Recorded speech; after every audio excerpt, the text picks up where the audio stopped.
Morning.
I don't know what to play. Oh.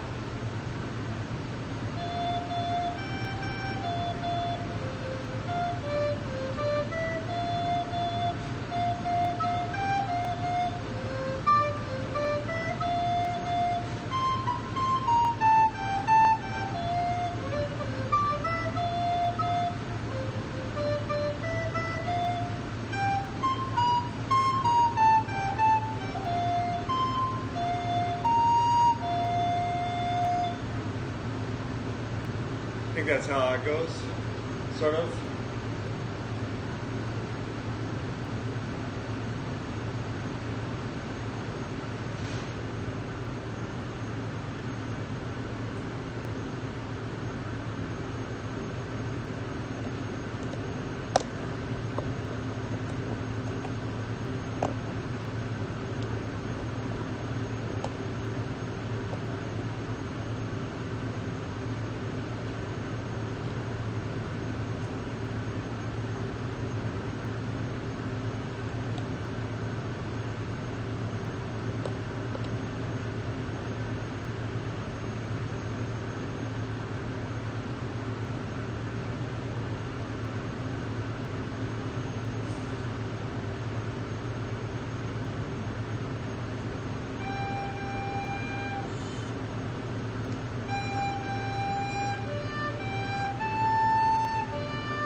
That was terrible.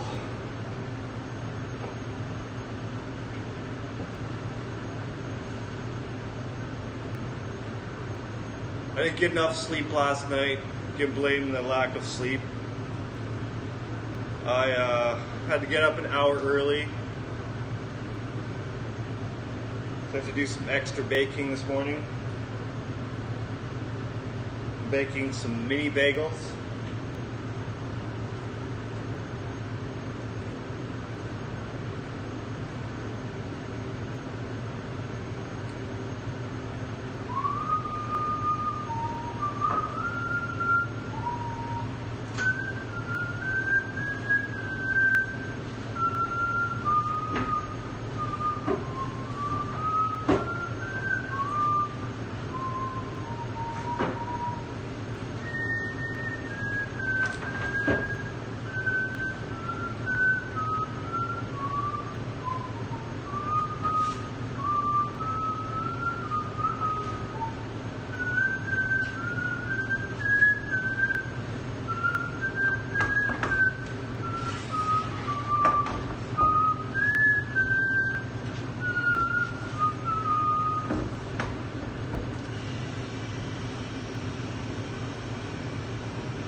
Morning.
There once was a young man named Roland Pye who played the recorder when he wasn't baking bagels.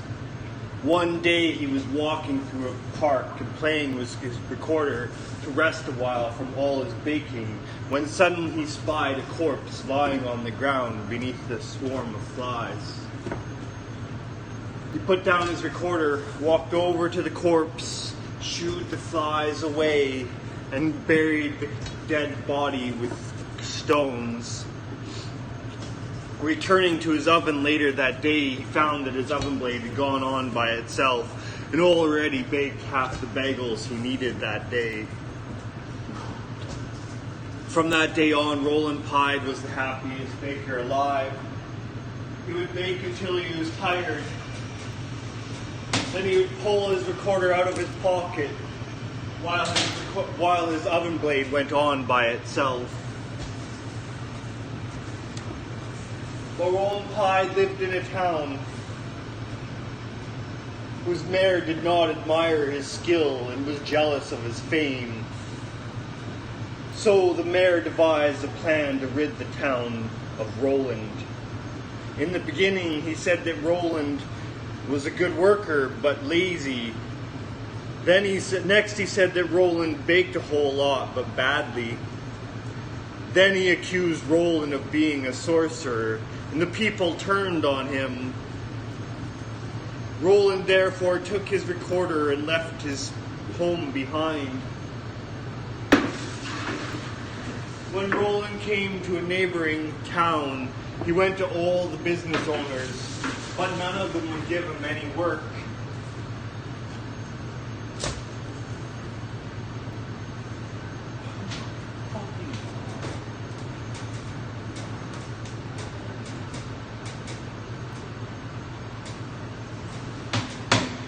Finally, he met an old busker and asked him for work to keep body and mind together.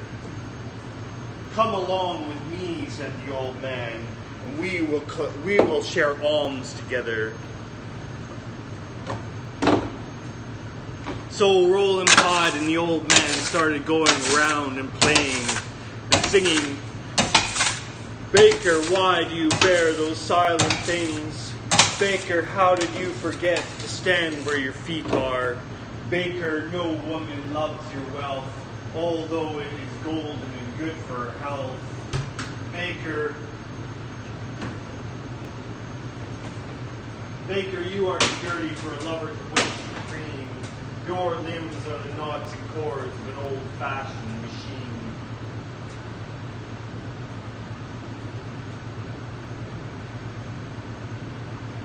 Baker, line the rings and bash the boards. You don't need their applause for a thing that is yours. You are a baker and are what you are, not by a miracle, but by the work of your arms. Baker, stand where your feet are. Everybody gave alms to the old man.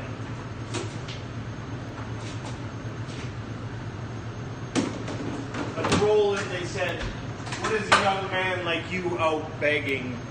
Why don't you work for a living?"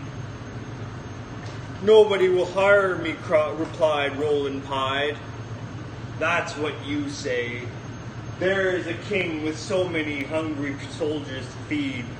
There's a king with so many hungry soldiers that he'll pay good wages to anyone willing to feed them."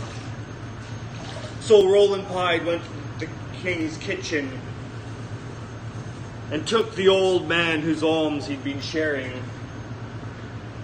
The oven had never been used by anyone.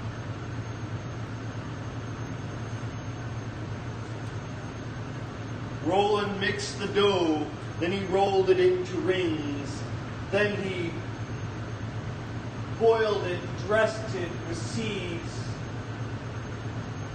Then he baked them until they were golden brown. Then he tossed them into a crate to let them cool down. Whenever Roland wearied of baking, he would play his recorder. And once he was weary of playing his recorder, he would sing, "Baker, why do you bear those silent things? Baker, stand where your feet are. Baker, no woman loves your wealth, although it is golden and good for her health. Baker, you are too dirty for a lover to wish to preen. Your limbs are the knots and cords of an old-fashioned machine. Baker, line the rings and bash the boards. You don't need their applause for a thing that is yours.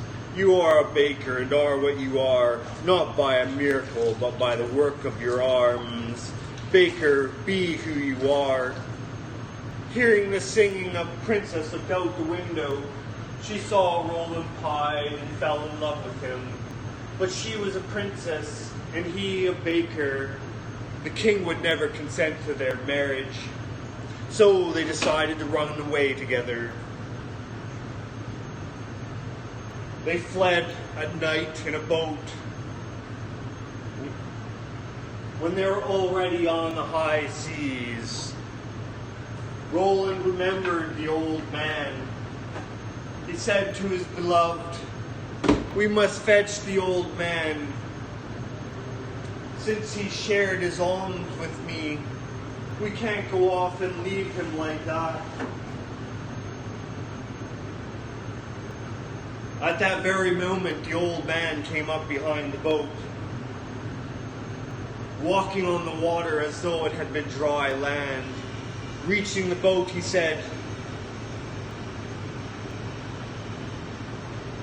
"We agreed to divide everything we had, and I shared everything I owned.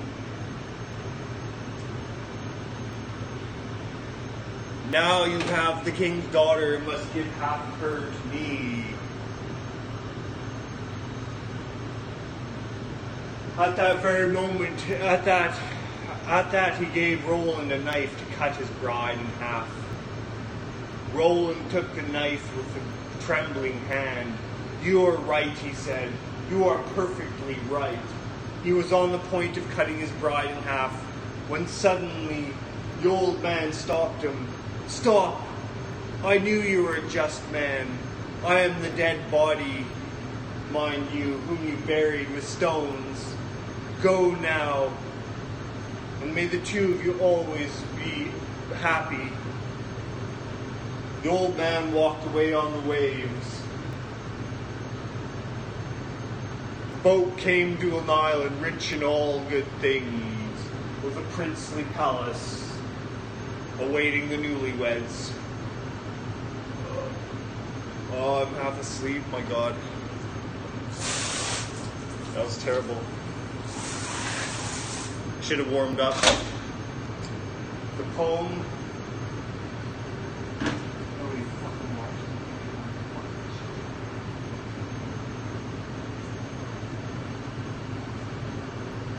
Hamlin Towns in Brunswick, my famous Hanover city. The river Weser, deep and wide, washes its long southern side.